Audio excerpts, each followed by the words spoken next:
Hi everyone, back again for another. Bear with me today. I've got a bit of a sore throat from the past few days. It's starting to recover a bit, but it's still kind of there. But anyway, I'm not gonna let that stop me.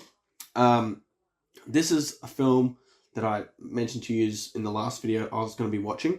It's Prisoners. It was made in 2013, and it's directed by Denis Villeneuve, one of my favorite directors at this moment. Particularly I thought this might have just been his collaboration between him and Roger Deakins that made him use color the way he did. But I think after seeing Dune, which I thought Roger Deakins did a cinematography for, I was dead wrong about that. It was a completely different cinematographer. But Denis Villeneuve, there was still the similar color system he does in his films. Denis Villeneuve loves to use like monochromatic color schemes, and I really love that. I think it really just on a visual standpoint, I think it looks absolutely beautiful when it's done right. And then also, it does provoke a certain emotion, I feel, in certain scenes as well. So I really love his use of color in his films. And even if it's not monochromatic, just the way the color's done just feels very purposeful in a lot of his films. It was a bit more subtle in this one. And this is one of those films, the first time I watched it, I wasn't really as far into film as I was now, or knowing as much as I did back then. Back then, the first time I watched it, I was more really interested in Jake Gyllenhaal.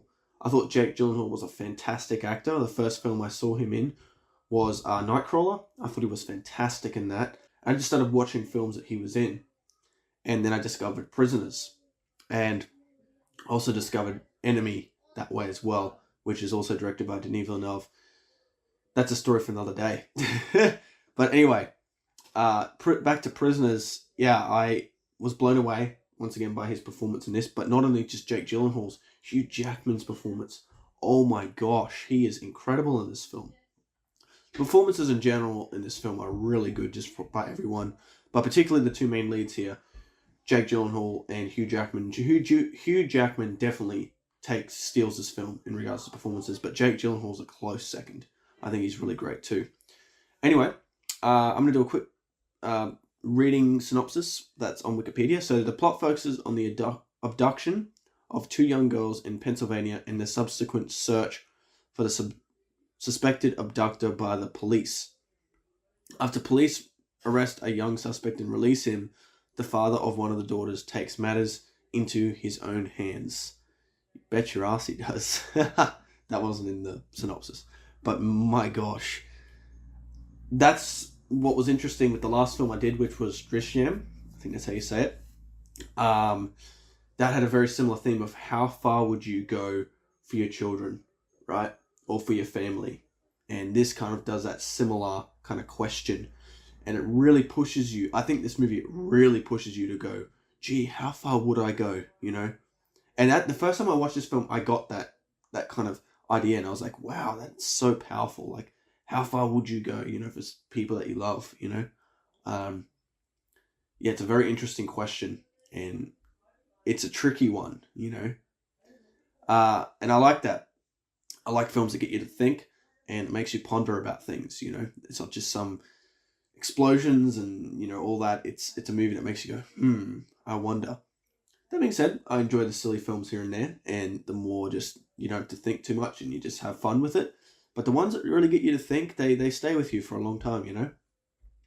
So that being said, I have watched this movie a few times, actually many times. I think I've probably watched it about 5 times actually. So I'm going to kind of incorporate a lot of stuff here.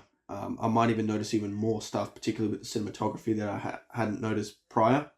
But I did notice a lot of stuff previously. So my first viewing, as I said, didn't notice anything really that much substantial with the cinematography, which is quite insane because it's by Roger Deakins, and I was just like, yeah, it looks good, I guess.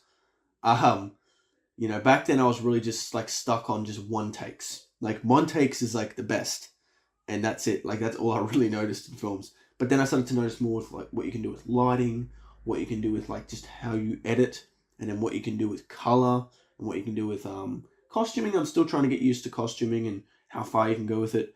But particularly light and color, I've really started to grasp that and notice that a lot in film now. Then also like locations you use. I mean, you've heard me talk about my list If you haven't, check out my 1,000 subscriber film. I go through the whole list of things that I look for when I watch a film. That being said, I'm not expert in all of those things, in like finding them. I'm definitely better at certain things than others, and I'm still growing, of course. Anyway, you know what? Let's stop rambling. Let's just get straight into this. I'm really excited to check this one out and share how much I love this film. I hope you checked this out beforehand. I feel like it would kind of... I really personally feel it would ruin the experience if you don't watch the whole film before my video. But hey, if you just want to do that, fair enough. I hope you enjoy the things that I say about it. It's an interesting choice how they made this like a black and white look for the logo. I wonder why they did that. And it's cool that they kept this all quiet. There's no music, nothing. I think it sets a good tone for the film. It does actually really put you in the setting, because this is a pretty quiet town by the seams of it. So I think it really does pull you into the location that it is. Give us this day our daily bread. Forgive us our trespasses. I love this opening shot. It's really good. I kind of get annoyed by films that have too many establishing shots. I love where you try to incorporate the establishing shot in your opening scene. Like you kind of, like some films perhaps would have given this big wide shot of this massive forest, you know, and then cut into where they are. But I think you get enough context by just this. You don't need to like make all these big wide establishing shots. I kind of get annoyed by that when a lot of films do that. I feel like you're just kind of ticking it off the list, you know, just coverage shots. I really love it with films where you just film what you need. You don't need to add all these extra shots for what? For context? You sometimes don't need that context. You can kind of just, you don't need to hold the audience's hand all the time, you know. That's what I think anyway. I love how the camera just slowly goes back, revealing the two characters. And the gun too, the first thing it reveals. Ooh. This is a beautiful soundtrack too. I really love the music in this film. It's simple, but it works really well. It really adds to like the emotion of the film, the kind of somberness of the film. I don't know if that's the right word. Somber. Yeah, having or conveying a deep feeling of deep seriousness and sadness. Yeah, I think like that's what this film kind of brings across a lot. Hurricane, flood, whatever it ends up being, restore. The gas stations dry up. People just turn on each other, and all of a sudden, all this stands between. I mean, he is right in a certain way. Like, look at the whole toilet paper issue we had with COVID a year or two ago. He does bring up a good point.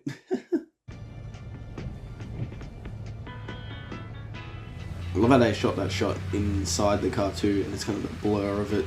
I don't know, it's a beautiful way of framing it. This is an interesting way of filming this, like actually being in the perspective of the person that kidnaps the kids. Yeah, it really makes it unsettling. It kind of reminds you a bit of Halloween, actually. That's a sick table. It's like a freaking Transformer table. That is the coolest table I've ever seen. Haha, hell yeah. Sweetheart, I think that red whistle is long gone. What whistle? The emergency whistle Daddy gave. Oh, this whistle. Oh my goodness. Jingle bells, Batman smells, Robin laid an egg. The Batmobile left his window. He only got one tune out of that damn thing. They didn't want to hear his damn trumpet business. Ooh. There's something about this shot. Every time, I think it works really great, and the music they add in here.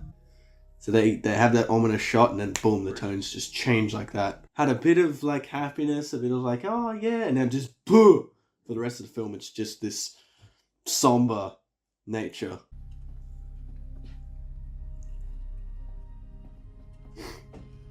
Gas masks, the whole shebang down there. Just all the stuff you need to survive. Except for kidnapping. They kind of missed the ball on that one. It's like, it's one of those things though, like, you prepare for this and that and that and this. You're not going to be able to prepare for everything. Like, this guy prepared for bloody doomsday. And look, you know, something still tragic happened.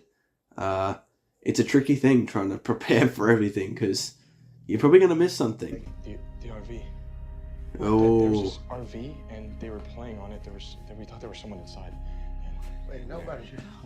Good thinking on that guy for thinking that. I think this is the best performance I've seen that guy in, that young guy. I've only seen him in a couple of films. I think he's okay, but I think he is particularly good in this, even though he barely is in it. When he is in it, I think he's good. A ladder on the back. Please. Man, look at the panic in his eyes there. That's a beautiful shot. I love the way the light strip is like that and the car center frame. Something about that shot looks really cool. And this scene in general, I love the color. Okay, so what we got here. Very warm and red monochromatic use of color. So the seat pads are like red.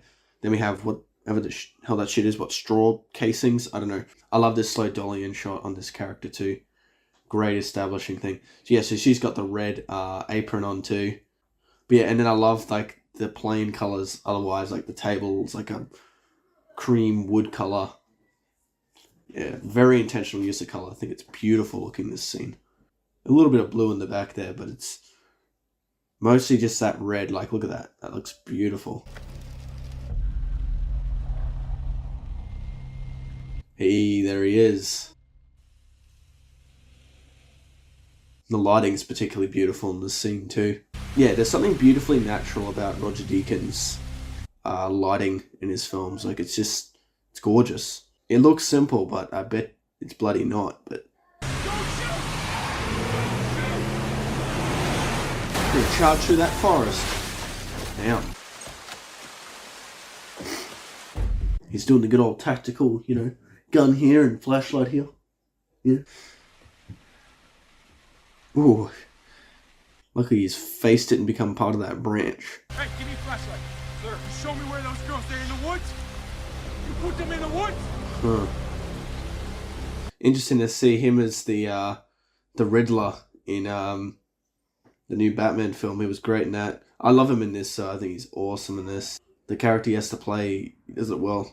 Even the use of color in this scene, like a lot of it's blacks and greys. I mean, he's got that green jacket, but it's pretty dark. But then we just got this like white, creamy color on the walls. I mean, it's parked. Was it a special day? Are you planning on taking two little girls? And like he's just drilling this this dude, and to know actually what it's all about afterwards, it's like, oh man. Guy, I'm not trying to tell you you're doing anything bad. I'm just trying to get the right answers out of you, okay? The real ones. That's all I want. Where do you usually park your RV alleys? I love the way they're cutting back and forth to the investigation with like the van and all that. It's an interesting way of editing it together. What do you got? I love this shot. This thing's clean. Like there's no reverse shot in this whole little scene here. It's just a wide shot. Denis Villeneuve has this in a lot of his films, just at least once. And I love it.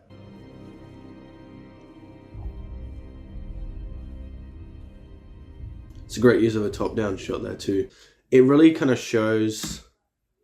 I feel like that shot for me, it's so dark and like you can barely see the torches. They're just kind of like peeking through the trees. For me, that kind of tells exactly the situation, like the chances of them finding her.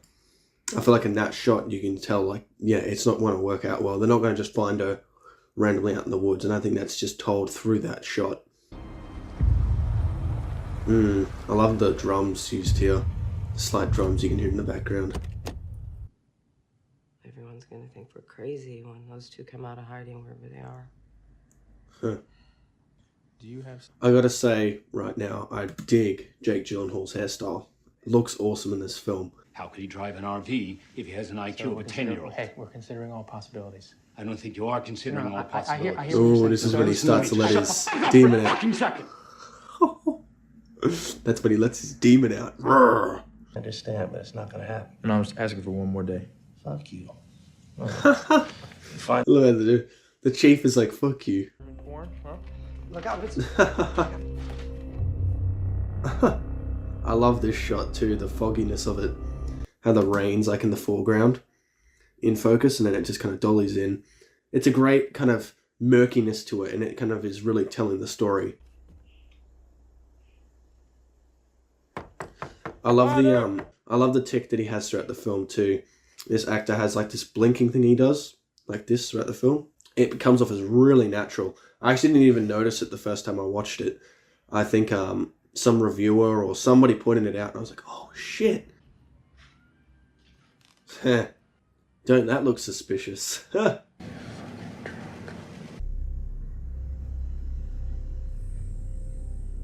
think the dead body's that thing on the foreground just then. It was like shadowed, but it was like a lump. Yo, dude. This guy's been here for a while. We're going to see that pattern a few times in this film. Or that maze, I should say. Oh, no, his name. Hey, you know what? I spent 6 years in the Huntington Boys' Home, Father. Hey, you know the Huntington Boys' Home, right? Huh? Hurting a fuck like you'd be a real treat for me. Huh. Gives you a bit of backstory of him. To come back here, he said he'd kill more. 16 children, huh? Alright, let's go, you fucking chicken hawk. Chicken hawk.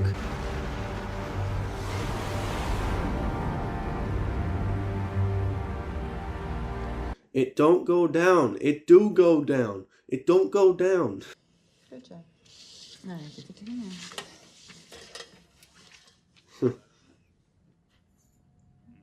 now. He's like, I'm watching you, buddy. Here comes one of the big clues. Want to talk? He's a free man. I'm a free man. He's a free man. I'm a free man. They didn't cry until I left them. Hey. They didn't cry until I left them. Man. Right there. They didn't say anything to each other. Man just attacked the boy. Huh. That bit right there, like now watching it, it makes so much sense why she would say that. Huh. He likes green. I've noticed he always wears like green jackets. I'm going to keep an eye on that actually. I don't know if it means anything. Green is like a colour for poison though, isn't it? So, you know, it could show that the green is symbolising the poison that he's induced from the snake venom. It's actually an interesting thing to look at. Maybe I'm reading too much into that. You've grown up for me, okay? Can you do that? Can you do that? I know you... Look at his eyes, man, in this bit. My goodness. You can see he's exhausted too, and he probably hasn't slept.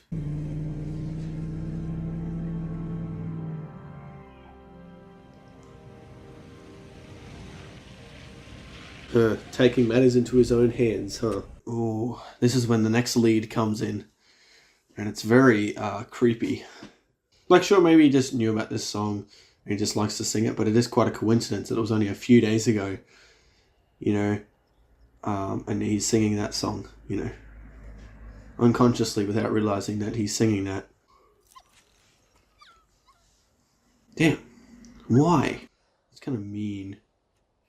Yeah, no wonder you want to whoop his ass. There it is. Great lighting once again too. That colour's used a lot throughout this film, that kind of cream look. That's the best description for it. It's like a yellow. Alex.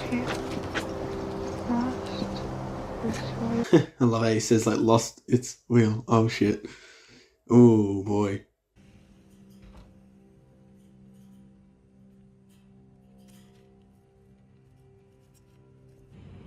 Interesting choice to choose to shoot the camera in like the daughter's bedroom pointing down.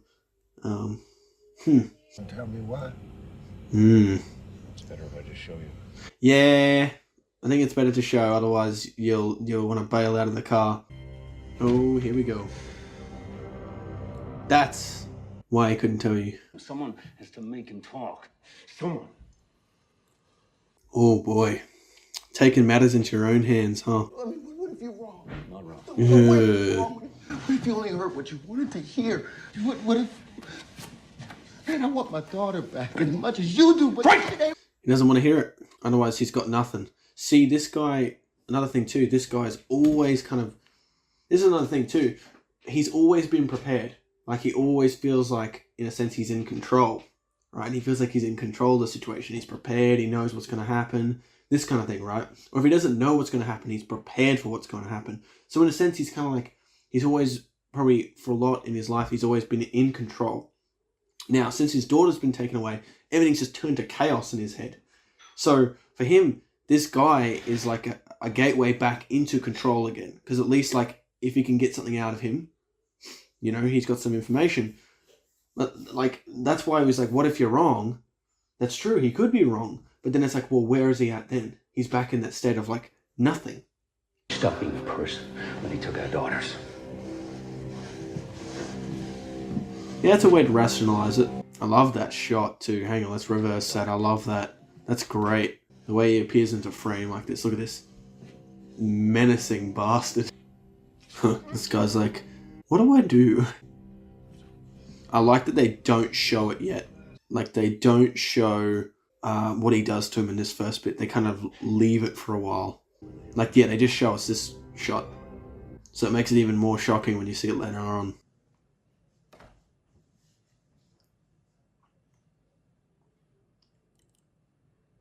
I think that boy is the one that's been getting tortured right now. He was waging a war against God. Huh. That's interesting that like his character was like that, because that's very much like what Jordan Peterson talks about, like people that really turn bad are kind of like against being. So that's God, you know, like against existence itself. Oh boy. You said they cried when you left them. You said they Look at cried them. when you Oh left them. boy.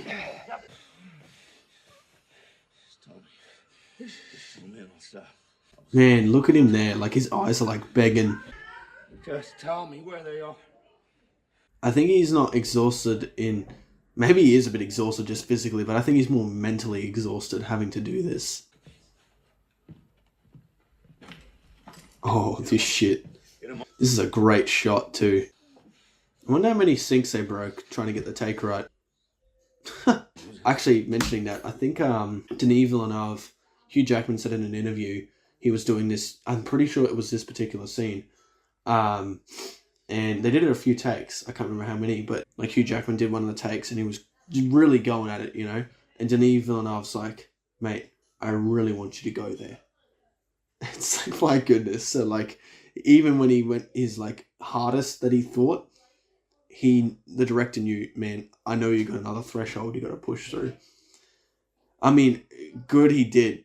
I mean, it's great he did. Like, man, this is insane what they got in the end. I remember one scene, there's a scene in the bathroom. I was going to ask you about that, yeah. With the hammer. The take before, I thought we got it. I must admit. And by the way, we'd gone, well, I'd run a marathon to get to there. And I was like, exhausted. And I was sure Denis was coming over to me to say, man, that was the one. We got it. Thank you, buddy. And he came over and he goes, I really need you to go there, man. I was like, that wasn't there? And he goes, oh no, that's not there. So the next take is the one that's in the movie. Yeah. Oh, I love his reaction. The actor's face too. Where's my daughter? Where's my daughter? Through the wall. Oh, I timed this film well to watch because like they're wearing coats, I'm wearing coats. It's fitting with the theme, y'all.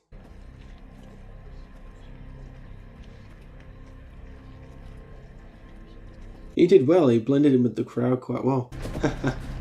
Ah, he stuffed it up there. Ooh, I love the way they use the sound just then too. As the light switches on, you get that doo noise. So good. Such mysterious and ominous sound design. So good though. Or soundtrack. Either way, really good. Smooth leap. Yeah, that fence got all bent up from him jumping it.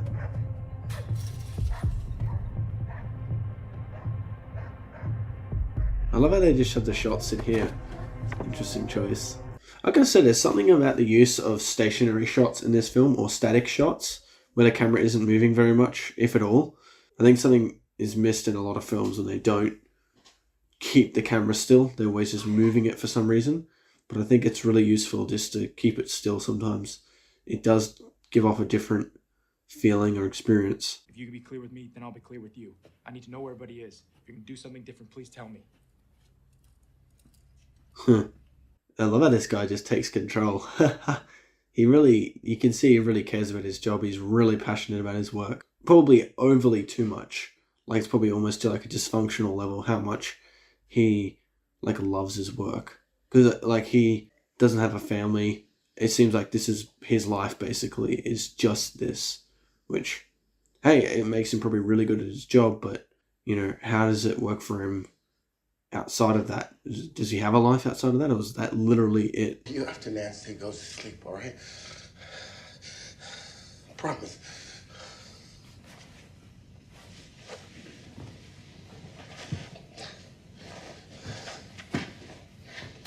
That's a great light source too for this scene. It's just that floodlight it looks like they're using. It's really nice shot though. What the hell were you thinking? Oh, nice to see you too. It's like you had to say something, didn't you, sir? Oh man. His face is like double the size as what it was. Yeah, very appropriate reaction. How can he even see? Can he see? My goodness. Good makeup work, by the way, though, must say. Oh, it's crazy to think he's like holding that tight too. Oh. Oh man, this is when he makes a real torture device up. My goodness. This is like a freaking saw trap almost. There's barely enough room to sit down inside.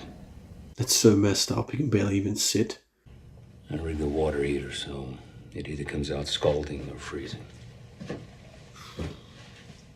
And, I don't know what would be worse, because I would first off say scalding, but freezing is just as bad. I think I'd still choose freezing, but my goodness. Yeah, I would still choose freezing, because scalding, that's just... You're right. This has to stop. well, then you better get to work. Let's start with that wall there. I love how he gives him that choice, though. Like, he didn't fight him. He's like, here, you want to let him go? Let him go. Huh. Stop. Huh. It's interesting that she stops him. Huh.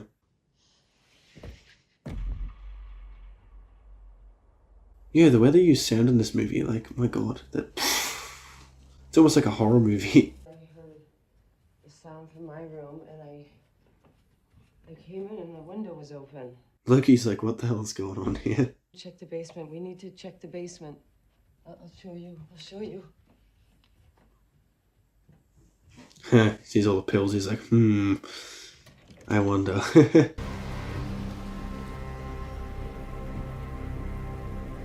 This is a perfect setting to make this film too, like making it a cold climate as well.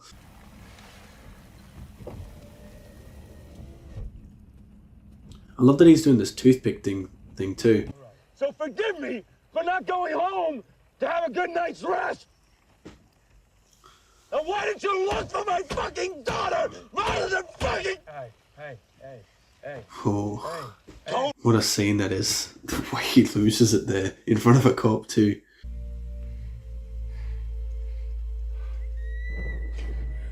Oof. Haunting. It's probably the first time he slept ever since she was gone. Like a proper sleep.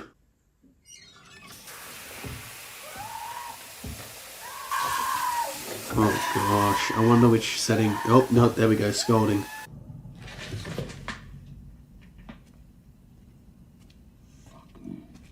Not gonna find two girls here, am I? Oh, that's so messed up. It was him all along.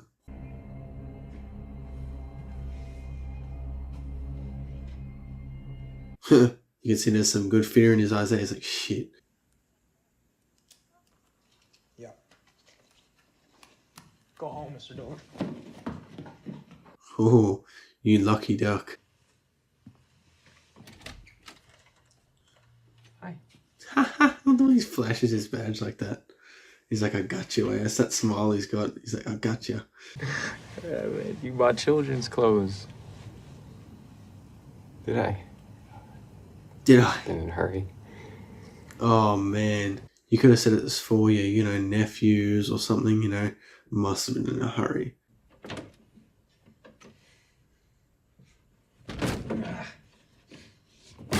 Bam.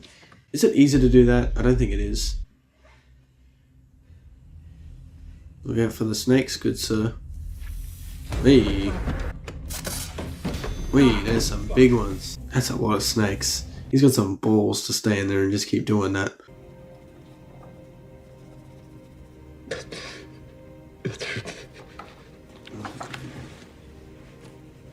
Once again, great performance from Hugh Jackman. Wow. It's crazy how he can't even get his words out properly. Like, great performance. I love this like slow move-in shot of him, of his back. Denis Villeneuve does that in a lot of his films. He does that kind of composition. It's great though. I like it. When used at the right time, it works brilliantly. Ooh, whooping his ass. Oh, you can see where he grabbed the gun. Tuh. Oh. What could they have done in that situation? When he put the gun to his mouth, could they have like shot his elbow or something? Maybe he'd dropped the gun. Probably end up still pushing it, but yeah, that's tricky. What could you have done in that situation to stop him from shooting himself? Shot him in the leg, maybe? Yeah.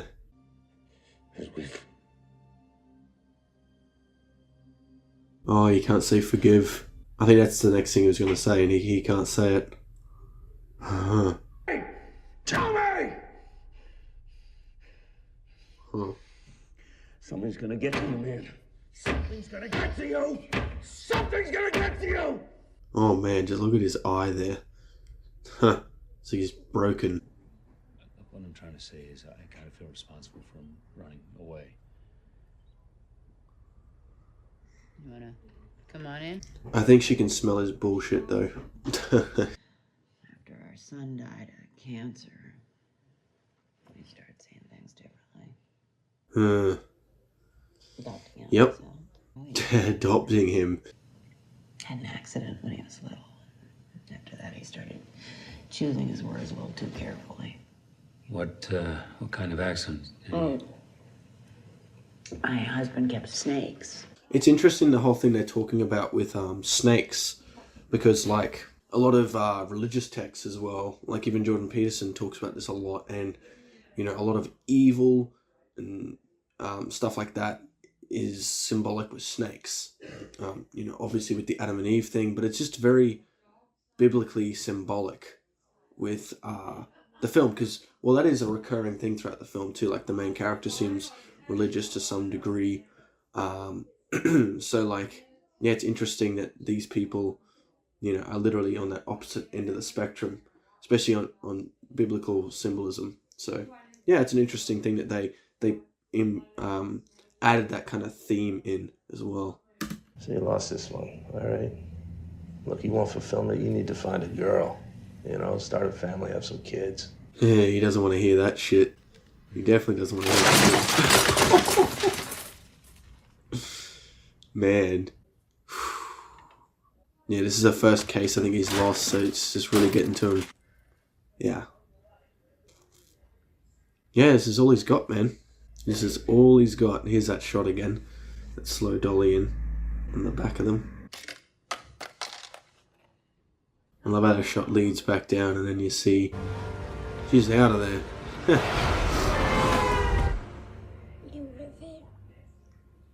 Huh. I have to admit, the first time I watched it, I was like, wait, he's the bad guy? There's like some weird twisted shit that we've never seen. And for a second, I really believed that because I was like, man, he is a bit crazy, like torturing that guy. I came to my senses pretty quick, but for a second, I was like, wait, what?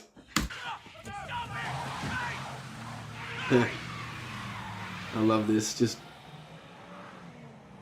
bam! Into the traffic. Oh my goodness.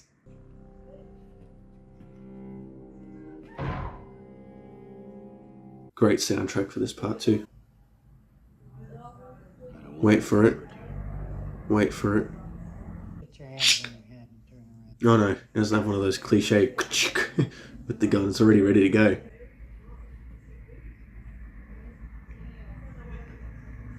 Since he was all prepared and shit, he should have had a damn bulletproof vest on. Guess he didn't invest in one of them. Oh man, I wonder what that tastes like. He just kicked his ass and he fell down there. You want me to get in there? You're gonna have to shoot me. I'm gonna get in there just because you asked. Well, she shot you.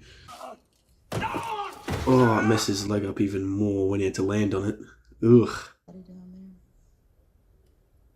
Whew. Yeah, I wonder how many bodies are actually down there. Notify. I need to find over. You're done with Dover, okay? Please. I want to go to Holly Jones. I want you to go to Holly Jones's and notify her, please. It's lucky you're going there, man. Be grateful, because all the dots will connect in a second.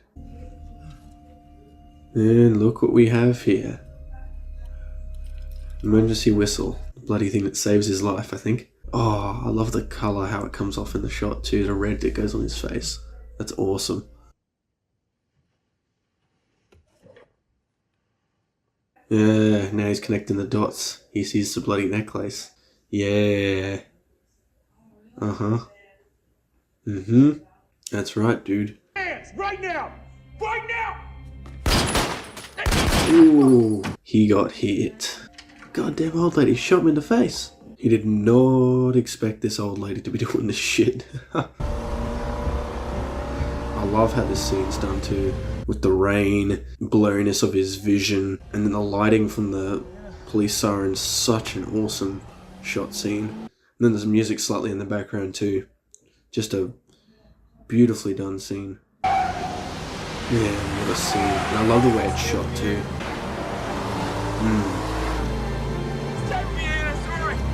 I like the lighting too. Just in the street and all that. It was a great choice to have this at night as well. Help! Help! Help! Help! Help!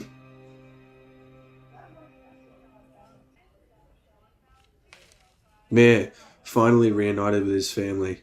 Yeah, that is the little kid. That was the one the lady was looking at in the video. My goodness. Just wanted to come and say thank you and hi to her hero. Hello.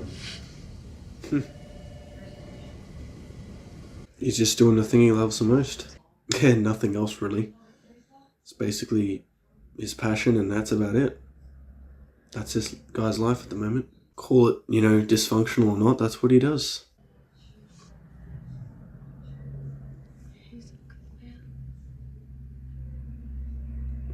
Yeah, I mean, he did what he had to do, but, he has to suffer the consequences of what he did. There are laws and rights there for a reason. Call them good or bad, that's how it is. If you don't have that, it's not better, that's for sure. You all done for the night? Yeah, the ground's frozen solid. You're most certainly not going to find mannequins in this backyard. You're going to find the real deal. Here comes another awesome back shot again. The camera, it's a great choice to use at this point too. Where is it? There it is. What a shot that is. Yeah. I won't lie, the first time I watched this, I didn't hear the whistle blowing till the very end. I wasn't sure what he was reacting to. Yeah, I remember hearing that whistle when I first watched it. I was like, wait a minute, what the hell is that? And then I really heard that one.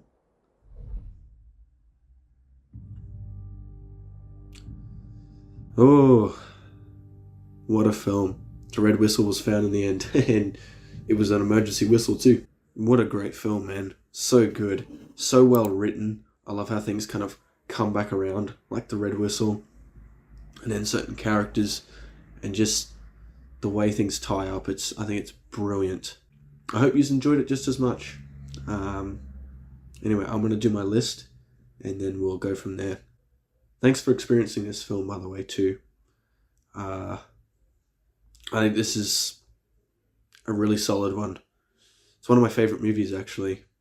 I can't remember where it ranks, but I'll certainly tell you it's certainly up there for me, that's for sure. Anyway, I'll be back soon. Okay, so I'm back, and yeah, there was actually even more things that I liked about this film in this viewing, which is, it's insane, honestly, because it's already a lot of things. Let's get into it, nonetheless.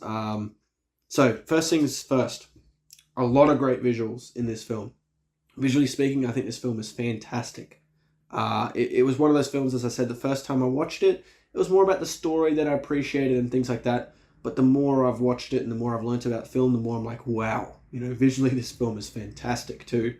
So let's get into it. So first and foremost, camera composition. The movie just overall is really well shot. Thanks to, of course, Roger Deakins. Yeah, the composition is phenomenal. It's insane. It's really well thought out. It tells the story really well.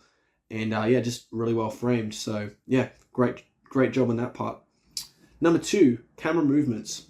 Particularly the way the cameras move in on the characters in certain parts, or moving in on a certain subject, adds that intrigue, adds that kind of uneasy feeling sometimes too. But it works so perfectly, and the way they kind of time those shots in is really well done.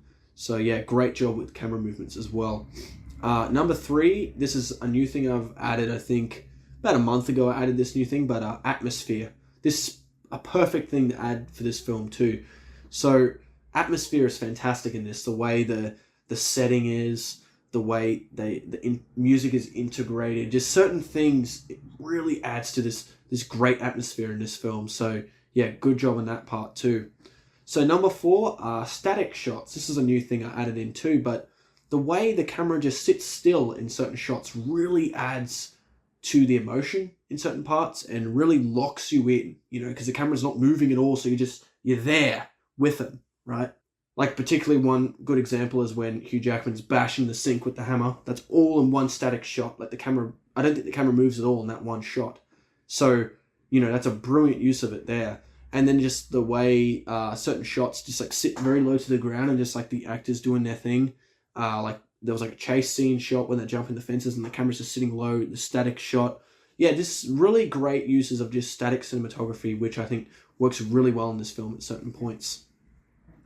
Okay, the next thing, number 5, is wide shots. Now, this isn't a huge thing throughout the film, but just here and there, I love the usage of wide shots, particularly that investigation scene when they're like investigating the camper van and all that, and the camera's just kind of sitting there. That was a great shot too. That was another static shot as well.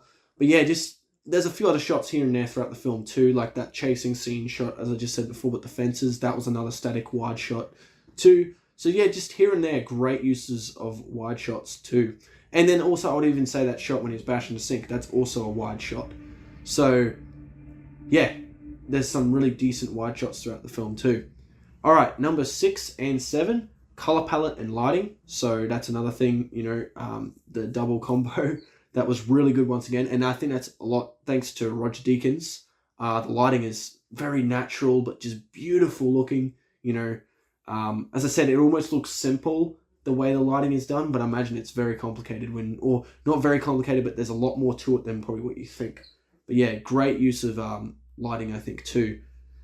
Next thing, and then just color palette as well. The way they use colors in the settings and even the things they wear. Sometimes they're very neutral colors to make the setting itself stand out, like the very creamy colored walls or the yellow walls. They use those a lot throughout the film.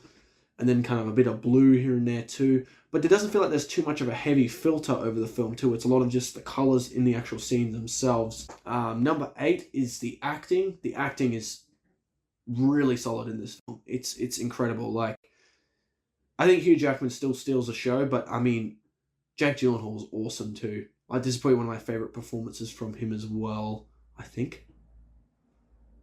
I might be wrong about that, but actually probably Nightcrawler is his best performance, I would say. But this is really good too. Like, his performance in all of his films is fantastic, I think. Okja was a bit of a weird one, but I think he was still good in that too. It was very quirky, but I think he was still pretty good in that too, actually. But anyway, just solid acting overall, just from everyone as well. Everyone else was really good too. Next thing, number 9. This is particularly for Jake Gyllenhaal, but subtlety in performances. I love that blinking thing he does. I think it really adds to his performance and really adds to his character. But Hugh Jackman at certain bits too, like when he's not yelling like crazy, he has some great subtleties in his emotions too, and how he uses his eyes as well in certain bits. But yeah, I think the subtleties he did was pretty good too. So yeah, that's number 9. Number 10 is pull off dramatic moments in performances. So yeah, this is a Hugh Jackman point here. My goodness, is he a beast in this film.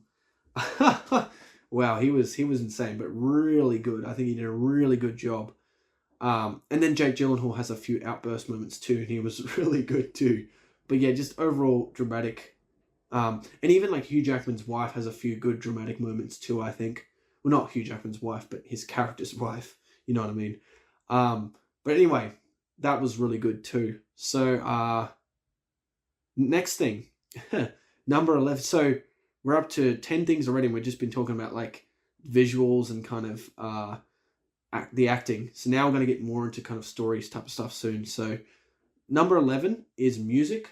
The music is really good. It's very subtle in parts, but I think it works really well. And it, in certain parts, gives like a weird horror feeling, you know, that doom music that sometimes used in parts, which is very effective. It works really well. But then just like that very somber music really fits well too, that emotional music. I think the soundtrack is really good in this. Like, I think I really overlooked this in the first few viewings. I had maybe 1 or 2 viewings. I really overlooked this, but the soundtrack is awesome. I think it's perfect for this film. All right, the next thing. Number 12 is the story. So just the overall story, I love it. It's a bit of a tricky thing to just say story. Like, I want to give it a point for that, but like, if I want to say the story's good, then I'm going to say the reasons why, and the reasons why are the next points. So I've always found that funny with my reviews, is basically I say story, and then let's move on to the next things, because that's why the story's good.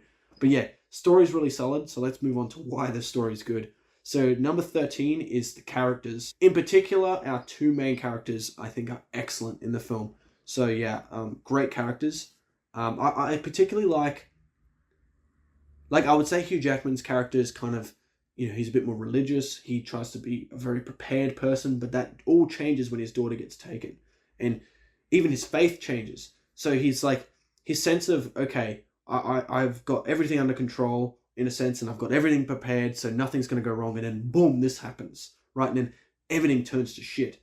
So like that whole character arc, that sudden character arc for him right in the beginning is quite haunting for his character. But yes, yeah, so that's a fascinating character too. But then even just Jake Gyllenhaal's character has this guy's so committed with his work, so into what he's doing that like everything else almost doesn't exist. Like he doesn't have, you know, family, or he doesn't seem like he has any other interests outside of what he's doing.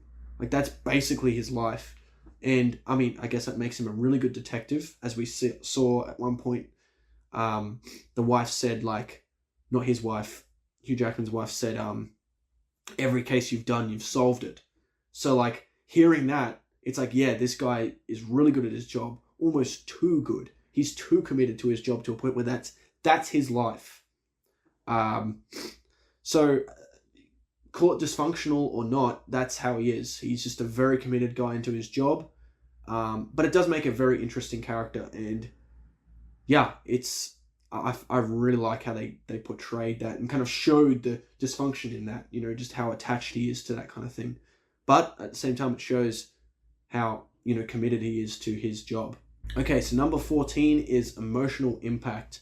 Man, this movie, particularly at the very end, it kind of gets me. I think it's because of that music and that dramatic scene of racing through the rain. That scene really gets me. I love that kind of race bit there. It's so good, and it really builds it up really well. I think it's a beautiful scene. It really gets me. But just like emotional impact is what happens in the film, the story, and then just the way it's done too. It's just so beautifully done to help this story really flourish, you know. So yeah, great emotional impact, I think. Number 15, brutal and shocking moments. Just mainly because of Hugh Jackman, what he does. Like, my goodness. Like, the bashing of the sink scene, just the interrogation stuff, and even the shower stuff with the hot and cold. Like, my goodness. It's messed up. But it just shows how desperate that character is for getting his daughter back, you know. But the shockingness of it, and then, like, the certain revelations makes it even more shocking in the film too. Not just visually, but just kind of what they say. It's like, oh my goodness.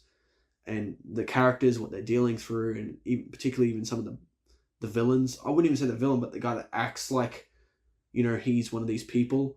I never actually figured it out, but I think I heard from someone that he was kidnapped by those people. That's why he's acting like that. It's still in his mind.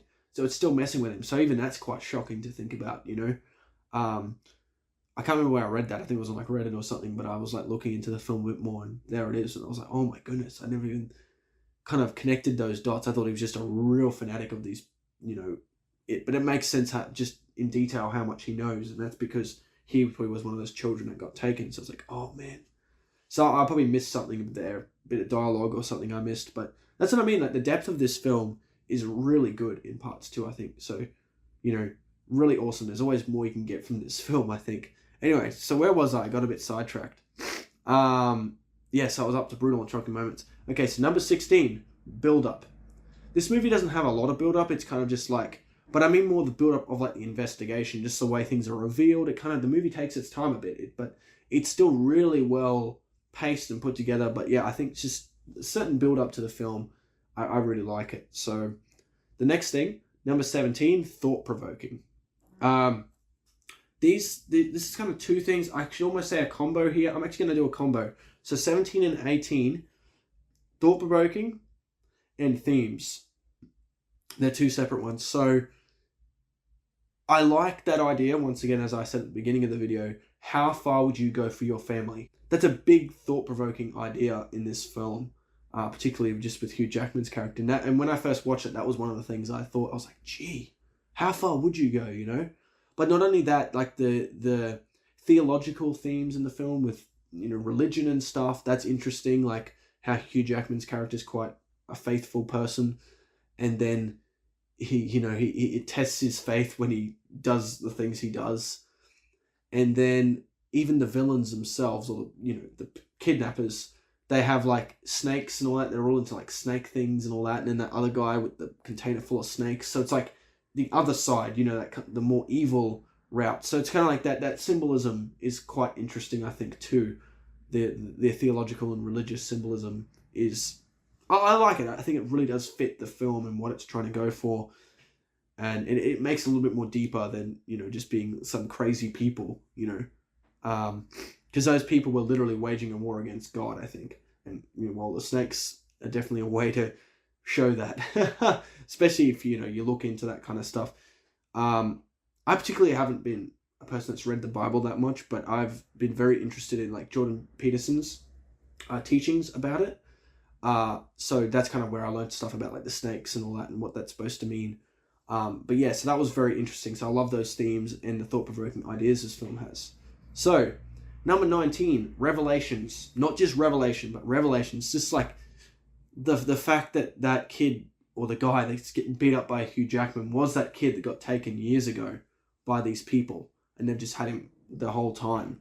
Really messed up, And then like the other reveal, like that guy was one of the people that was with them, but which isn't really fully explained in the film. It's kind of, you got to kind of connect those dots yourself, I guess. But it's definitely evident when you really think about it. It goes, yeah, that makes a lot of sense.